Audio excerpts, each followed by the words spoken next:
Zdravo svima, pokazat ću vam naš patent Smart Flow ili pametni tok koji smo mi napravili za naš softver kako vi ne biste nikada zaboravili deo u subagentskoj prodaji aranžmana. Nama se dešavalo da zaboravimo da pošaljemo najavu, pa da zaboravimo da li je ta najava potvrđena ili ne i dođe nam putnik pred dan preputovanja, traži sve informacije, a mi zaboravili sve da završi. Tako da, ovo je u stvari taj Smart Flow. Vidite, ovde imamo prvo dodavanje informacija putnicima, putovanje, pripremamo najave automatska koja se isto šalje i nakon toga račun. Ajde vidimo kako to ide. Mi smo ovde već uneli putnika, kao što vidite, da ne bismo uzimali vreme. Dalje idemo na sledeći korak.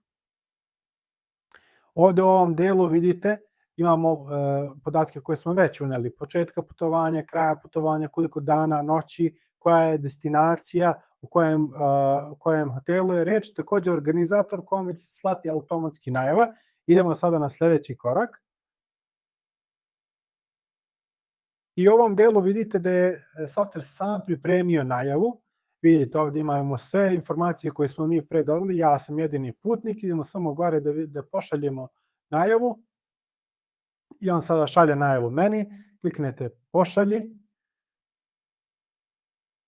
I možete da izađete iz ovog dela. Najbolja stvar jeste da kada čekate najavu vi možete da izađete iz svega ovoga i on čuva to putovanje. Idemo sada na račun, ovde unosimo poslednje podatke, tipa ovde 500 evra,